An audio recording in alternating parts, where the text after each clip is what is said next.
Je suis avec Didier Bertrand, donc vous êtes localisé où? Sur Roubaix. Sur Roubaix. D'accord, donc voilà. Donc vous m'avez dit l'autre jour que vous aviez une formation astrologique de base, hein. C'est au centre de votre travail, même si vous êtes médium.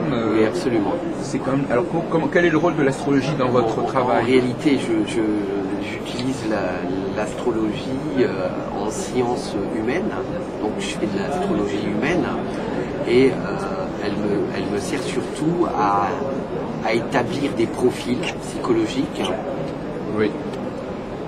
Et puis d'y voir un petit peu les différents types d'associations, les différents types de comportements à un moment donné, et la façon de fonctionner à travers tout ça, à travers ces critères. Donc finalement, vous ne dressez pas le thème natal, c'est surtout la signature zodiacale. Absolument. Ici, je ne fais pas de thème natal. Ici, oui, mais vous pourriez avoir un ordinateur, mais quand vous êtes absolument en calme chez vous, en cabinet, oui. J'utilise des données donc plus approfondies cette fois-là, et je peux dresser des thèmes astrales qui vont donc permettre effectivement des projections et des analyses en tout cas psychologiques. Vous employez sciemment le mot projection vous voulez dire qu'on se projette quelque part La projection, ça peut tout de suite ramener à la voyance. C'est pas ce que j'ai voulu dire. Hein. J'ai compris un petit peu. Non, j'ai voulu dire projection, c'est-à-dire qu'à travers ces profils astrologiques, ça m'aide à ressentir et à projeter un certain nombre de comportements qui peuvent effectivement donner des situations. Ça peut vous permettre aussi de vous projeter dans le temps. Absolument. Absolument. Vous donnez une grille de chronologique. Absolument. J'utilise dès lors la grille de chronologie. C'est vrai qu'à partir de là, on peut parler du temps. Oui. Oui. Bien qu'en astrologie, cette grille chronologique, elle soit souvent très compliquée. Oui. Elle est un peu embrouillée parce qu'il y a des transits, des cycles. Tout à fait. C'est pas d'une lecture transparente, absolument. Non. Mais vous devez faire votre choix, je suppose, c'est ça aussi. Oui, à un moment donné, je fais des choix qui sont donc personnels, et puis au regard de la demande du client, au regard de sa demande, j'allais dire en termes de quête personnelle. Vous allez choisir le paramètre qui sera absolument. Adéquat. C'est sûr que pour un gars qui fait du recrutement et qui cherche des profils, j'allais dire en entreprise, là, il ne va pas parler de temps, oui, mais il va parler d'association, de combinaison astrologique. Oui, de sélection aussi. Oui. Et par extension, de sélection, oui, bien sûr. Mais alors finalement, est-ce que c'est deux choses différentes ou vous les coordonnez avec les cartes et d'autres formes de flash? Alors, je fais deux distinguos. Bon, je fais l'astrologie humaine qui ne nécessite aucun outil autre que cet outil même. Aucun pouvoir spécial. Voilà. Et puis, effectivement, je fais à côté de ça de la voyance à travers les galets, à travers toutes sortes d'outils qu'on voit là, par exemple. Et à ce moment-là, je fais abstraction, j'allais dire, je fais abstraction. Non, mais j'essaye de ne plus utiliser l'astrologie. Et l'intellect. L'intellect et toute cette façon de fonctionner. C'est le passage du cerveau droit au cerveau gauche. Voilà. Ouais.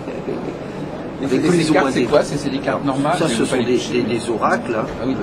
C'est quelle catégorie d'oracle? Je crois que je ne connais pas. Ça, c'est l'oracle de la triade. Donc, c'est un... Vous pouvez les montrer un petit peu? Oui, bien sûr.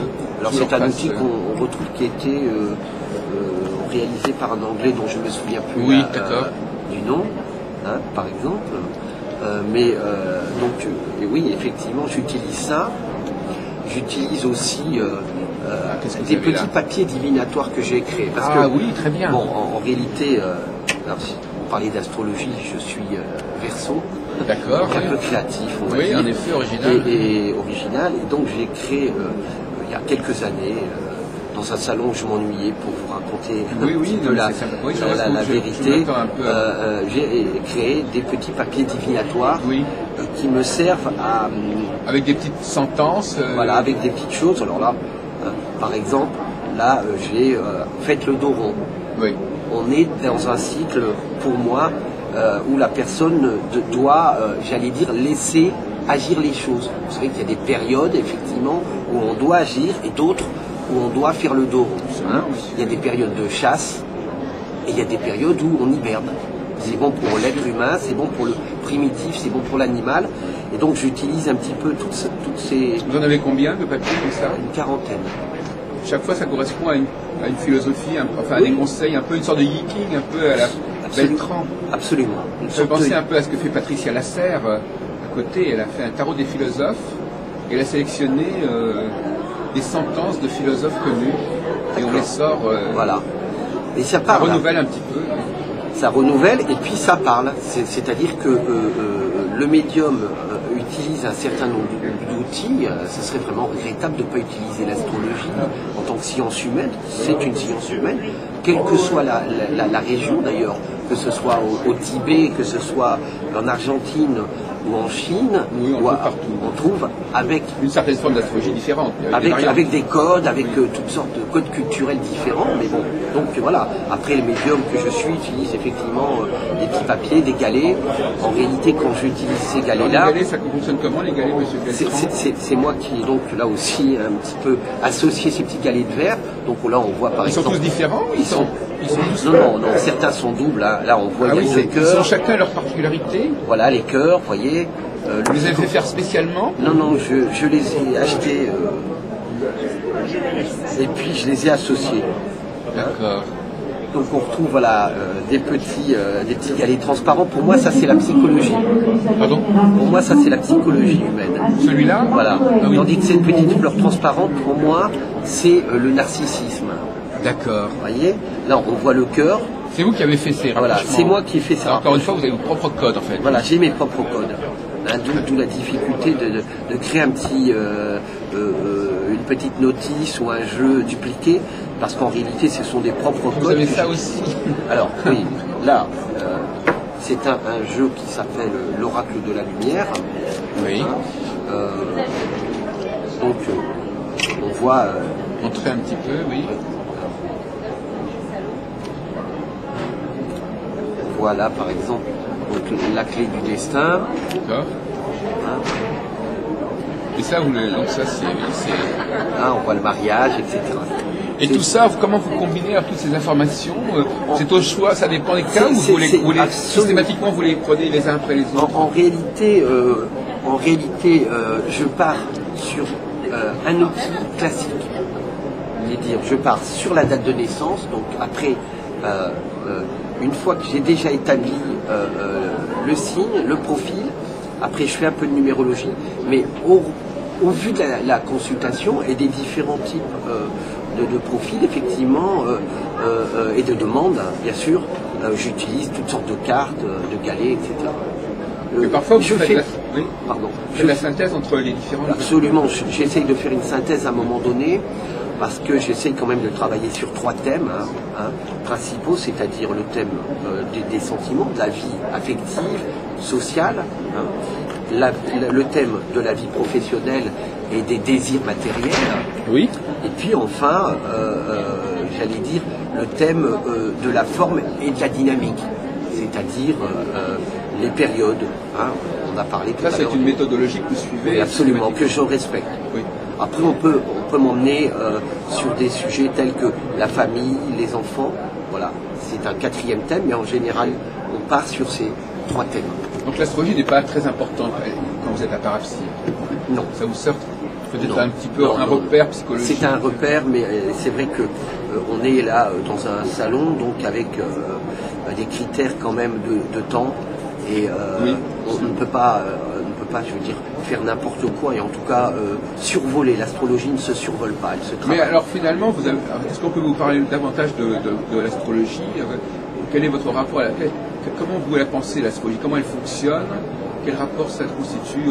Est-ce que vous avez des idées à nous transmettre sur la nature de l'astrologie, sur son histoire. Moi, je crois que le rapport de l'astrologie avec l'homme est très lointain, pardon. Très ancien. Oui. Très ancien.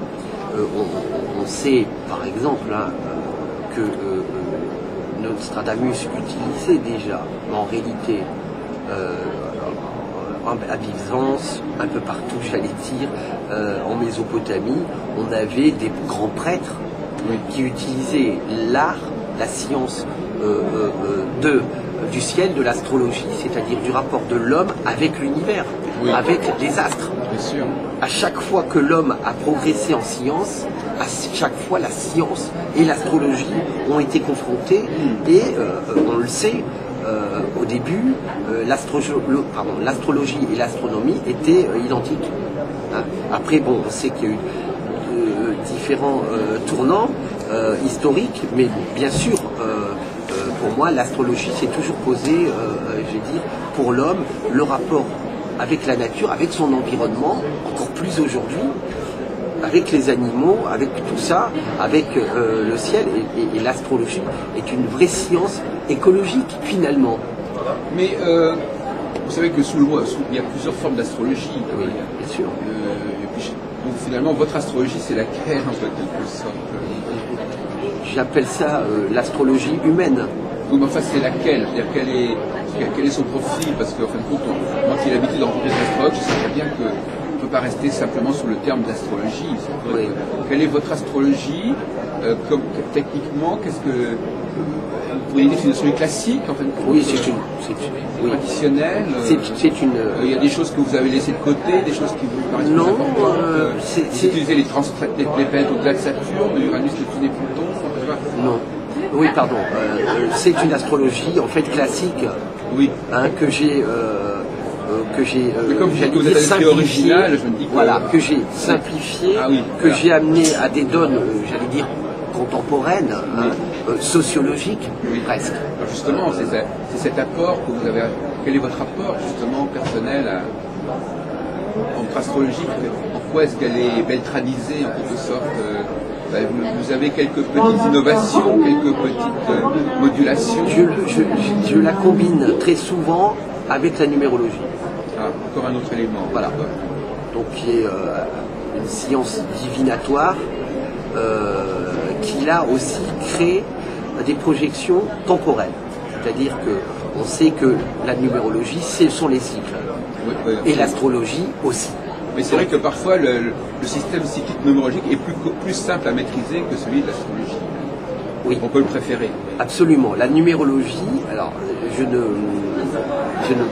démonte aucun numérologue, hein, et ce sont des gens qui ont une science tout à fait intéressante. Hein, mais moi je l'utilise là aussi de façon simplifiée et combinée avec l'astrologie, parce que là on retrouve des cycles. En astrologie, on sait que les cycles existent.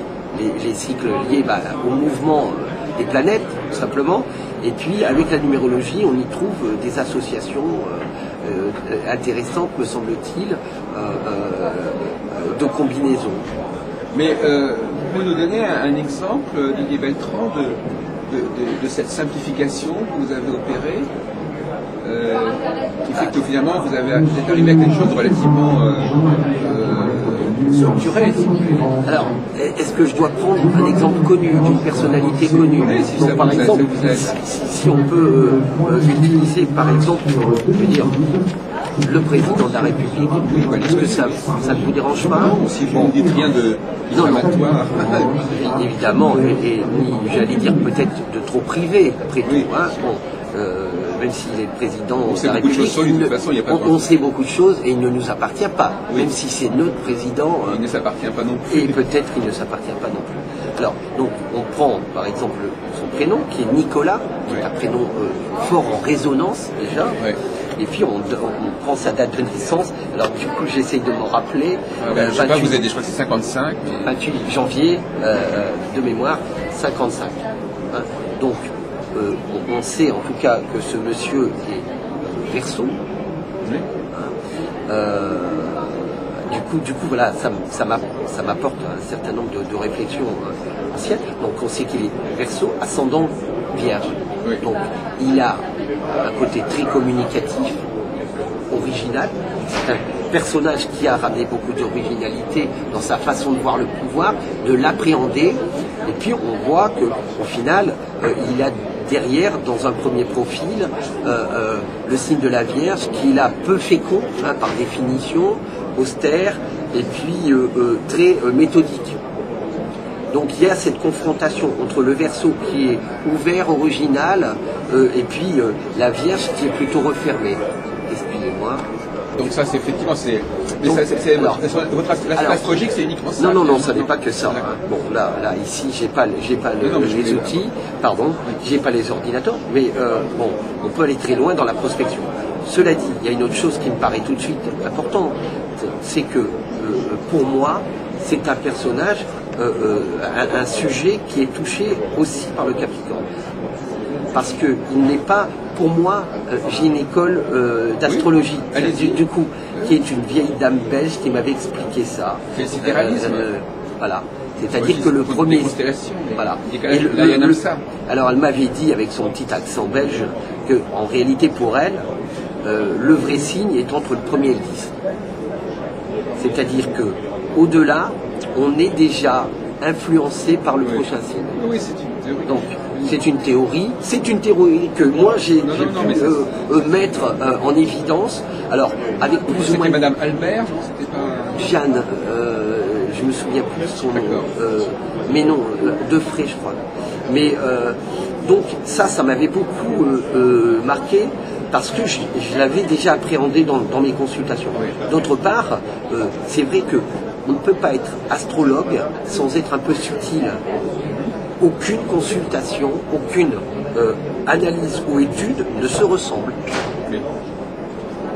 L'astrologie a ça de particulier, c'est que la subtilité dans la lecture et dans la traduction doit être faite au plus proche de la personnalité, à travers ses dates, cette numérologie, etc. Donc là, on voit un personnage qui est fluctuant, qui a des courbes, effectivement, j'allais dire, dans sa façon de gérer l'émotionnel, etc. Il a dû beaucoup travailler là-dessus, puisque ça lui a créé un certain nombre de déboires dans ses contacts avec la population. On voit que c'est quelqu'un de très impulsif, qui travaille beaucoup sur lui, mais on va voir que c'est quand même quelqu'un de très imprévisible dans sa façon de gérer le pouvoir et peut-être dans la façon de se projeter dans le pouvoir. C'est quelqu'un qui peut, à tout moment, effectivement, tourner la porte du pouvoir et agir sur d'autres sphères économiques, etc. Bon, donc là, évidemment, c'est simplifié. J'ai pris en plus un personnage que tout le monde connaît, une personnalité. Mais effectivement, après, on peut... Vous avez l'élément numérologique qui intervient. Oui, alors là, j'ai pas fait l'élément numérologique, ne me souvenant plus vraiment si c'était 55. Oui, non, mais je pense que c'est. Donc là, déjà, on sait que donc 28 et 1, ça fait 29, 2039. Donc il est en 14, pour moi il est en 5, donc il est dans une année charnière, c'est surtout l'année prochaine qu'il va agir.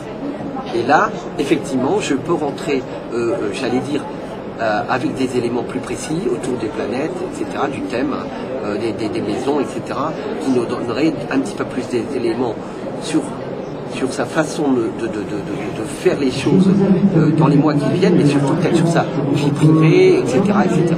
Alors, est-ce que ça a une incidence sur le pouvoir? J'en sais rien. C'est un autre débat. Mais monsieur Patron, est-ce que quand vous en avez le temps et l'occasion, est-ce que vous étudiez certains cycles astrologiques ou certaines transits? Oui, bien sûr. Ça peut vous arriver? Bien sûr. Je regarde évidemment les transits. Je regarde aussi les aspects nataux, hein, l'heure de naissance, avec... vous avez la formation pour ça? Bien sûr.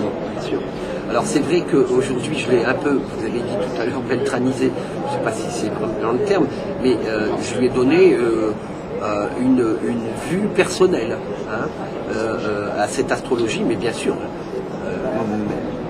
l'origine c'est une école classique. Alors j'ai pas encore compris en quoi elle était personnelle, votre astrologie, en quel élément plus personnel? Parce que c'est le combinatoire avec d'autres facteurs ou voilà, c'est vraiment l'astrologie en tant que telle que vous avez repensé un petit peu? Non, je n'ai pas repensé l'astrologie en réalité, je suis plutôt assez classique. Oui. Hein, c'est vrai.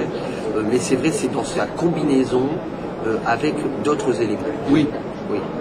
Est-ce que côté transdisciplinaire un petit peu. Voilà, tout à fait. Et est-ce que le médium reste, j'allais dire, principalement médium et il utilise ces outils, dont cet outil classique? Oui, plus que l'inverse. Est-ce que c'est l'astrologue qui décline de la voyance? Non. Je pense que c'est plutôt le médium qui utilise cet outil, j'allais dire, de connaissance, de science humaine classique, oui. Donc vous, votre médiumnité, elle s'appuie sur ces supports en fait. Oui. Est-ce qu'on peut dire que vous êtes clairaudient ou clairvoyant ou est-ce que vous appliquez carrément exactement ce que les oracles vous donnent sans apporter autre chose? Non. Je pense que je suis un clairvoyant, j'allais dire, auditif. Clairaudient, oui. Voilà, bien sûr. Et à l'origine, je pense que je n'aurais pas besoin d'outils. Oui. À l'origine, c'est-à-dire que oui, vous pourriez, dans l'absolu, vous en passer. Oui, ça m'est arrivé dans mon passé. Mais comme vous dites, ça peut venir aussi compléter l'information. Bien sûr. Pour moi, je vais dire quelque chose qui va peut-être un peu choquer, mais ou surprendre. Je pense que la médiumnité est magique et en même temps, elle est fragile.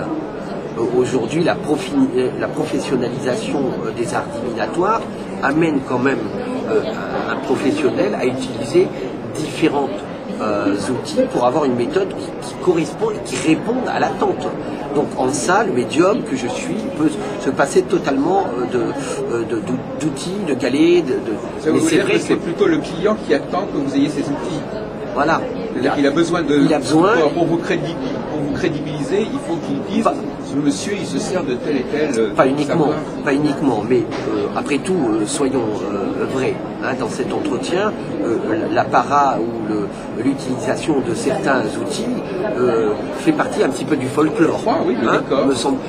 Et dans sa façon, j'allais dire, d'aborder culturellement la chose, hein, la consultation, et aussi dans sa façon d'utiliser une certaine emprise, sans doute. Oui. Hein. Alors, oui, l'astrologie affine. Oui, elle donne des éléments. Oui, si je fais sur une jeune femme qui arrive, qui ne donne pas son prénom, ni ses éléments de la voyance, par exemple, je vais faire une appréhension brute. Tandis que dès lors où j'aurai quelques éléments comme son signe astrologique, son heure, etc., et puis un certain nombre de projections de vibratoires, ce sont des projections vibratoires. Ah oui, d'accord, oui, c'est comme ça. Oui. Et oui, parce que, hors la symbolique, il y a la vibration, il y a les événements de tout ça. Donc oui, on peut parler de combinaison, vous avez raison. Alors je voudrais vous poser une autre question, puisqu'on a encore un peu de temps, j'espère. Est-ce qu'on peut, une fois que les personnes sont averties de certaines choses qui se présentent à elles, est-ce qu'elles peuvent corriger le tir ou est-ce qu'elles peuvent neutraliser certaines choses? Je crois que c'est la grande question existentielle que les hommes et les femmes se sont toujours posées. Je veux dire, est-ce que parce que César a su par un de ses prédicateurs, puisqu'à l'époque déjà les prédicateurs existaient, qu'il serait et en plus couronné et puis assassiné, ça a empêché l'assassinat de César. Est-ce qu'on peut agir sur le temps? Oui. Est-ce qu'on doit agir? Est-ce que l'homme a une vocation à être maître de son destin dans un univers un peu préfabriqué? C'est ça? Oui, l'homme doit agir, il doit utiliser les outils, l'astrologie, pour utiliser les bonnes périodes. Est-ce que les éléments sont inscrits? Là, on rentre dans une discussion. Est-ce que vous accordez d'importance, par exemple, je ne sais pas moi, à la prière, au talisman, ou à des formes de protection, je ne sais pas. Pas vraiment. Pas vraiment. Non, parce qu'il y a c'est une question de culture, il y a des gens qui le font, il y a des gens qui ne le font pas. Bien sûr, pas vraiment. Les astrologues ne le font pas très souvent, mais on pourrait imaginer, dans le passé, ça se faisait. Ça s'appelait d'ailleurs la magie astrologique. C'est pas vraiment. Comme on dit, un homme averti en vaut deux, ça peut éventuellement. C'est une des maximes que j'utilise assez fréquemment. un homme averti ou une femme avertie, on vaut deux, oui. Maintenant, non, je n'utilise pas de talisman ou de rituel autre que cette façon de fonctionner. Donc vous ne seriez pas... Non, parce que justement, moi je... Vous avez probablement entendu parler de l'INA, de l'Institut national examinatoire. Oui. Donc ils se plaignent souvent de certains abus qui sont justement liés à ça. C'est-à-dire qu'on annonce quelque chose, on laisse entendre quelque chose qui est assez problématique qui va se présenter, et donc on dit oui, mais alors on va pouvoir éviter ça dans telle et telle condition, telle et telle méthode. Écoutez, j'ai une vue assez peut-être originale, peut-être un peu rebelle. Vous savez, je pense que dans toutes les façons de fonctionner de la société, il y a des gens qui prédisent. Vous savez, les traders, les banquiers prédisent que votre argent va rapporter plus. Oui. Et on a vu parfois que ça a ramené quelques déboires. Et que certaines personnes, dont des petits épargnants, déchantés. Donc, on sait pertinemment qu'on peut prédire, programmer toutes sortes de choses. Bon, l'INAD est une sorte de corporation qui a essayé de donner une certaine morale. Très bien.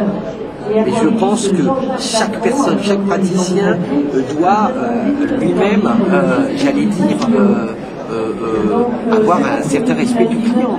C'est pareil pour le médecin. C'est pareil pour toutes ces disciplines qui ne sont pas que des disciplines, je veux dire, un homme ou une femme n'est pas une matière.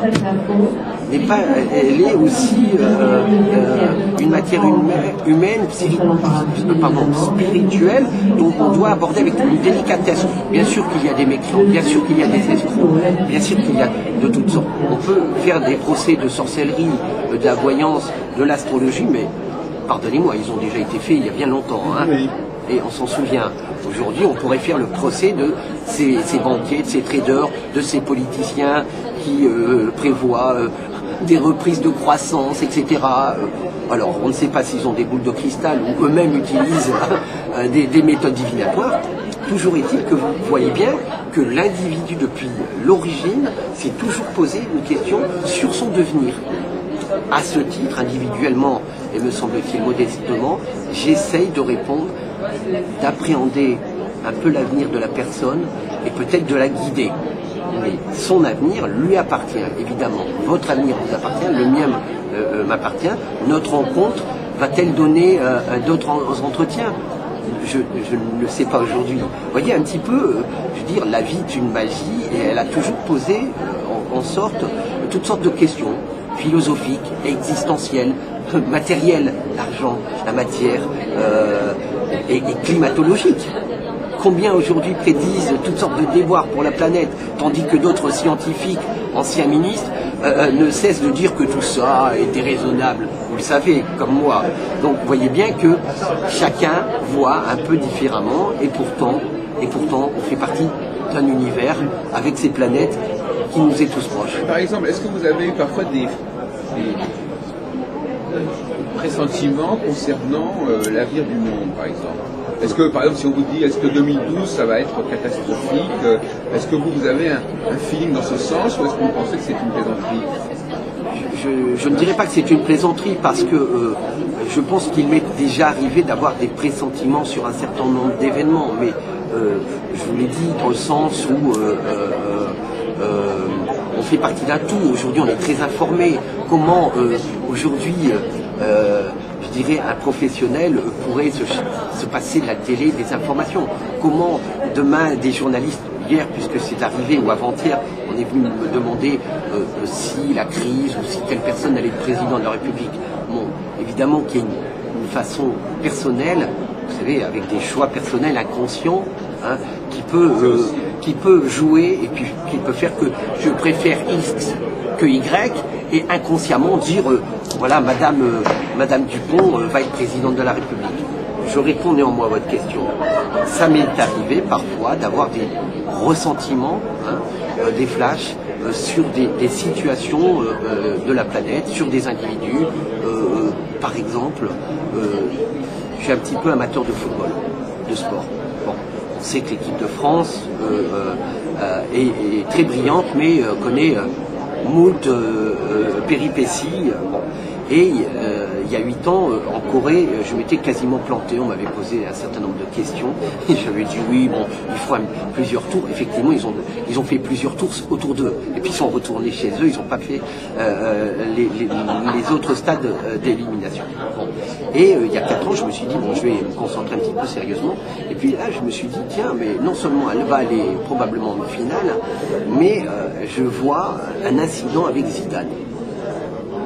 Bon, au final, l'équipe de France a atteint la finale contre l'Italie, et puis le match s'est déroulé de façon assez théâtrale, puisqu'en fait l'Italie a gagné, et surtout grâce à un coup de tête de Zidane. Donc pourquoi à ce moment-là j'avais ressenti ça? En tout cas là, ce jour-là, j'étais, j'allais dire, dans le temps.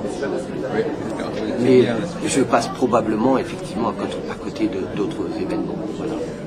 Oui, mais alors, donc finalement, vous ne pouvez pas nous confirmer ou infirmer que on va passer à un moment dramatique en 2012, par exemple. C'est beaucoup dans l'air. Je pense que nous sommes à la fin d'un monde. La fin d'un monde, c'est le début d'un autre. Je pense qu'aujourd'hui, on a compris que la façon de fonctionner du monde à travers la mondialisation était pouvait amener un péril économique. Donc vous savez très bien que dès lors où les tribus n'ont plus à manger, les tribus voyagent, elles sont nomades et elles vont attaquer d'autres tribus, etc. etc. Hein, je ne fais pas de cours d'histoire. Et aujourd'hui, on a cru que parce qu'on savait aller sur la Lune, qu'on savait guérir certaines maladies, on n'avait pas ce comportement de devoir sauvegarder notre planète et notre façon de fonctionner. Et bien sûr qu'on va vers la fin d'un monde. 2012, 2013, en tout cas les années qui viennent, vont remettre les pendules à l'heure en termes de fonctionnement économique, planétaire, culturel. En même temps, on a un outil aujourd'hui formidable, c'est que on sait ce qui se passe dans certaines tribus australes, on sait ce qui se passe à Roubaix, à Saint-Étienne, on sait un petit peu tout, mais en réalité, on passe à côté de certaines choses. On va devoir retrouver une certaine vérité humaine de fonctionnement dans les échanges commerciaux, dans la façon d'industrialiser aussi certains sites, etc. On va vers un autre monde. Est-ce qu'on va connaître des cataclysmes? Est-ce qu'il y aura des avalanches? Oui. Un renversement de pôle, enfin je sais pas. Moi non, je ne le vois pas comme ça. Il y a une conférence l'après-midi là-dessus. Je ne le vois pas comme ça et je serais plutôt quelqu'un d'optimiste. Mais malgré tout, pour revenir à l'astrologie, l'astrologie, est-ce qu'elle est vraiment fiable, l'astrologie, au niveau prévisionnel? Parce que nous, en tant qu'astrologue, moi je viens d'organiser un colloque ce week-end, on s'est posé pas mal de questions sur certains outils qui n'étaient pas vraiment nécessaires ou qui n'étaient pas vraiment utiles à l'astrologie et qui faisaient faire des erreurs, notamment l'utilisation des nouvelles planètes. Les nouvelles planètes, si vous voulez, elles sont lentes. Donc quand on veut expliquer un phénomène avec une nouvelle planète, on lui donne forcément une importance qu'il n'a pas forcément. Voyez. Tout à fait. On va lui dire, mais oui, ça se produit tous les je ne sais pas combien de temps, ou bien ça va durer on ne sait pas combien de temps. Et je crois qu'actuellement, les astrologues ont des outils qui peuvent les amener à faire des erreurs d'appréciation. Bien sûr.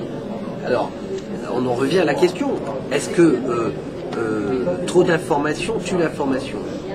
Est-ce que aujourd'hui, au niveau de l'astrologie, les astrologues, j'allais dire, sérieux, se mettent à tellement penser qu'au final, ils oublient les principes classiques de l'astrologie. Oui. Je pense que, oui, l'apparition de nouvelles planètes fait qu'on a l'impression que tout va être remis en question. Gardons, me semble-t-il, en ça je m'inscris dans l'école traditionnelle, gardons comme base la base de la planète et de l'univers.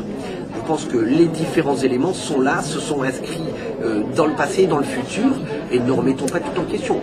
Pour répondre sur la question de la fiabilité de l'astrologie, je pense que oui, l'astrologie est fiable. Est-ce qu'elle est tout le temps fiable? Est-ce que le compétiteur gagne tous ses matchs?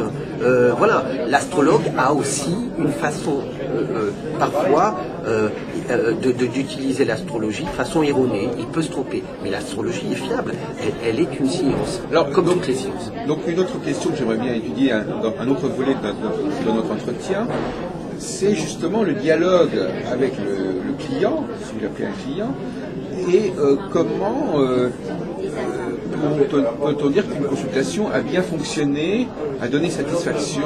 Je garde des contacts avec mes consultants, ce qui fait qu'on me rappelle, on m'envoie des emails et on me donne parfois des éléments positifs sur les projections. Mais parfois on me dit j'attends encore ça. Ou j'ai trouvé telle piste, etc. Mais oui, j'ai trouvé telle piste amoureuse, effectivement, mais j'ai encore des doutes. Voilà. Oui. Mais malgré tout, quel est le rôle, qu'est-ce qu'on attend, qu'est-ce que c'est qu'un bon client? Qu'est-ce qu'on attend d'une bonne coopération, d'une bonne synergie avec la personne qui vient vous voir? Il y a des gens avec qui ça passe mieux que d'autres, je suppose. Bien sûr, je pense qu'une bonne consultation se fait à deux. Oui, c'est ça. Il y a une forme d'empathie qui s'exerce inconsciemment, et puis il y a une fluidité des rapports qui peut se faire à travers des contacts. Je pense que là, le professionnel doit au mieux maîtriser tout ça, cet aspect humain, pour que à ce moment-là, toutes sortes de critères un peu parasitants n'interviennent pas, et que, je veux dire, chaque consultation au moins soit un peu égale.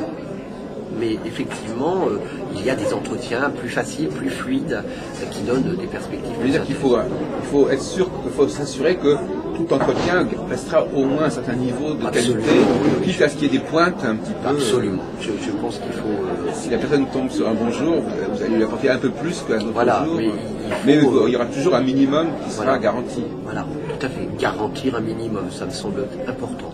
Oui. Ça pourrait être une déontologie que l'INAD a pris ou a repris. Hein. Vous voyez, tout ça est un peu subtil. Oui, effectivement, oui. Mais est-ce que vous avez est-ce que vous avez des contacts avec vos collègues, si on peut dire? Est-ce qu'il y a un travail en commun qui se fait à un niveau ou à un autre? Non. Au niveau théorique, au niveau déontologique, je ne sais pas à quel niveau que ce soit. Non, je ne travaille pas en commun. J'ai bien sûr des contacts avec un certain nombre de collègues, avec différentes méthodes, mais en réalité de collaboration étroite, non, je n'en ai pas. Est-ce que vous pouvez transmettre votre savoir ou votre pratique?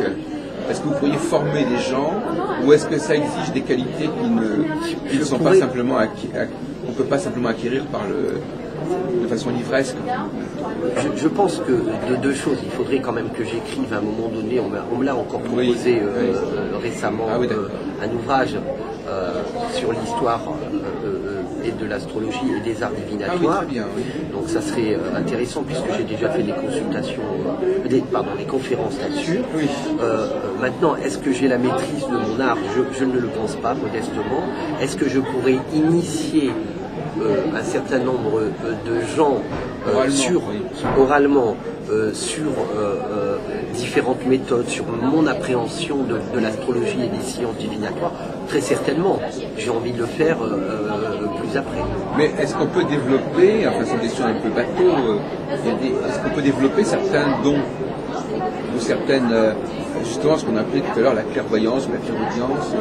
Est-ce que ça aussi, ça peut s'améliorer? Est-ce que simplement le fait de pratiquer tous ces savoirs va développer forcément l'intuition? C'est-à-dire que ça a une vocation, ça a une vertu divinatoire. C'est une excellente question que vous me posez là, hein, pour un peu rebondir sur cette question. Pour certains, la connaissance de certaines méthodes vont déclencher chez eux un processus d'intuition caché. Pour d'autres, malgré toutes les stratégies, toutes les façons d'utiliser, ils ne développeront rien du tout. Oui. Voilà. Et donc ça, alors question bateau, comment avez-vous pris conscience de vos dons?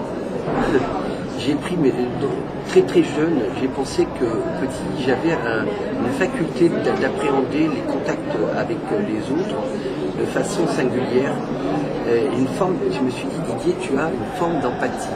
Aujourd'hui, on utilise le terme empathie à tout va, particulière que beaucoup de gens n'ont pas. Et puis, voilà, petit à petit, j'ai eu des ressentiments. Une fois, j'étais ressentis. Des ressentis, merci. Un matin, je devais avoir une douzaine d'années, je me suis levé persuadé que le pape était mort. Oui. Vous vous rappelez qu'avant Jean-Paul II, on a eu un pape qui s'appelait d'ailleurs Jean-Paul II. Oui, c'était en 77-78. Voilà, j'avais 12-13 ans, me semble-t-il. Et j'ai dit à mes proches, le pape est mort. Mais non, il n'est pas mort. Et puis finalement, ce monsieur est parti. Oui, il était à peine élu. Oui. Voilà, il était à peine élu. Donc c'est resté un peu dans un coin de mon petit cerveau, mais je ne l'ai pas plus utilisé, mais j'ai compris que certaines choses, je pouvais ressentir certaines choses. Et bien sûr, ça s'est un peu déclenché, puis je l'ai travaillé plus après, mais c'est un long apprentissage de la vie et des épreuves. Oui. Mais j'avais d'autres questions à vous poser. Est-ce que la clientèle, est-ce que vous faites une différence entre les hommes et les femmes au niveau de votre ressenti dans le travail? Est-ce qu'il y a plus de demandes masculines ou féminines, ou est-ce que les gens demandent autre chose? J'aurais tendance à dire qu'aujourd'hui les hommes viennent autant consulter que les dames. Pour les mêmes raisons aussi? Non, pas pour les mêmes raisons, encore que. C'est vrai que chez l'homme, la notoriété ou la reconnaissance sociale prédomine. Tu veux dire qu'on va avoir des gens plus connus, c'est ça? Par exemple, ou alors beaucoup plus intéressés par leur façon d'appréhender la vie professionnelle. Ils voudraient réussir. En fait. Ils veulent réussir, ils veulent créer des entreprises, oui. Ils veulent être le chef de service, ils veulent être au moins reconnus par leur directeur de service. Reconnaissance sociale, professionnelle et pas seulement familiale. Chez la femme, on retrouve évidemment la façon d'appréhender l'amour, la famille, la projection familiale, tant pour ses enfants que pour ses proches, sa famille, sa mère, son père. Parler, ce sont des questions qui reviennent. En réalité, aujourd'hui, les hommes comme les femmes consultent beaucoup parce que c'est un peu rentré dans une culture générale. Ah oui, c'est ça, ça devient presque banal. Mais je crois. Oui. Je crois. Une banalisation du fait divinatoire. J'ai cru comprendre que les Français consultaient énormément et qu'il y avait peut-être plus de voyants, d'astrologues que de médecins, me semble-t-il. Donc, oui, effectivement. Oui.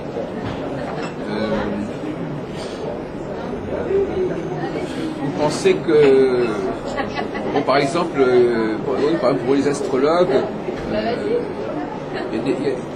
est-ce qu'il y a des choses qui échouent? Bon, parce que la différence entre vous avez une approche globale et totale, c'est-à-dire que tout s'explique d'une manière ou d'une autre. Alors qu'en astrologie, on est obligé de déterminer qu'est-ce qui relève de l'astrologie et qu'est-ce qui n'en relève pas. On est obligé de déterminer des frontières. En disant, voilà, ça on peut le faire, ça on peut le dire, ça on ne peut pas le dire. Ça c'est la question de base en astrologie, c'est les limites de l'activité astrologique. C'est là où j'ose effectivement plus. Ben oui, parce que vous avez...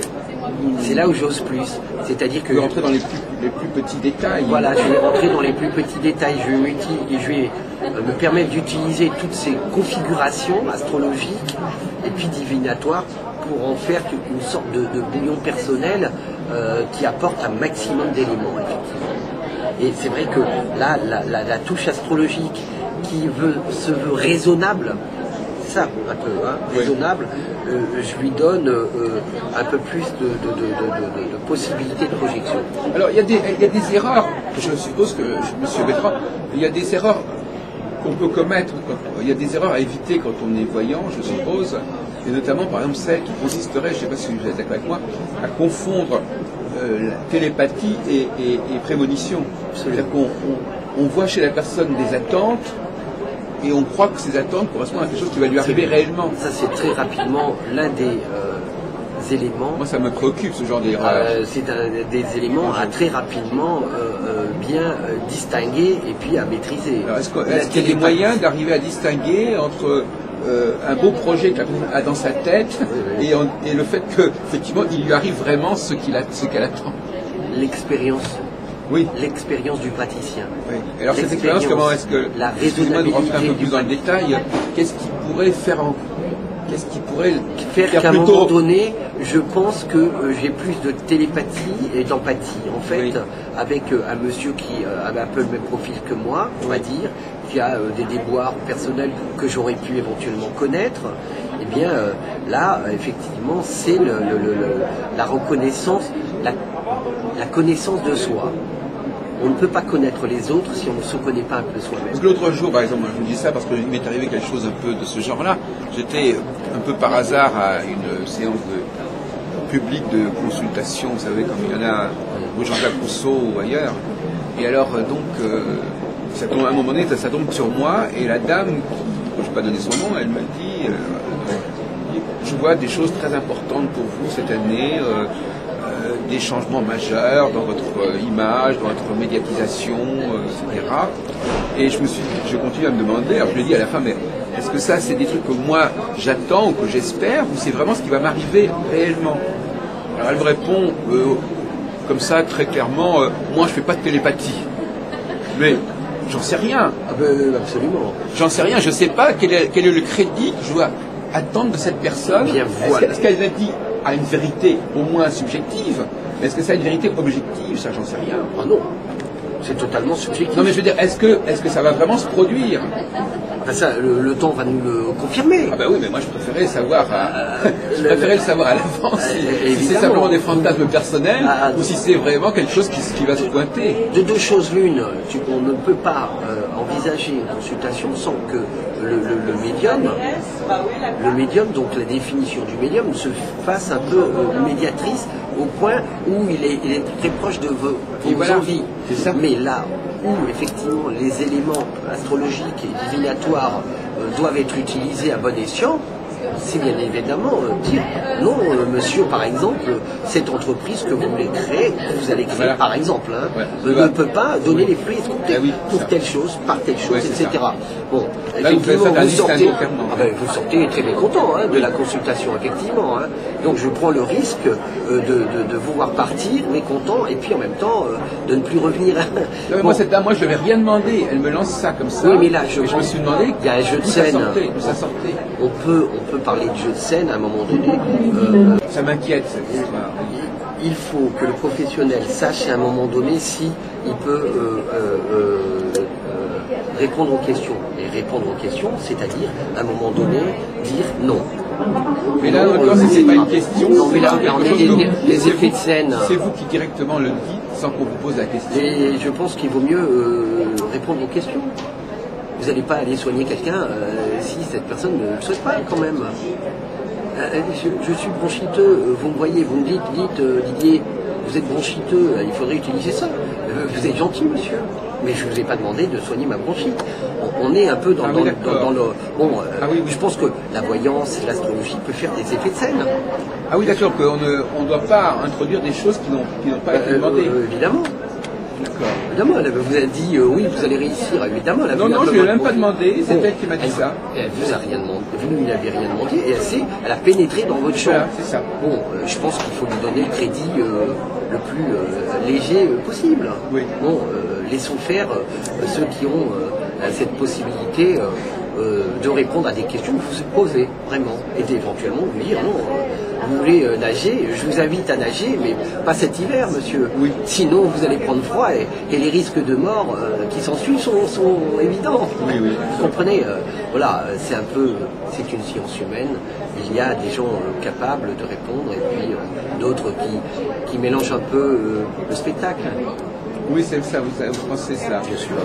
Écoutez, merci monsieur Beltran alors, pour vos éclaircissements. Et voilà.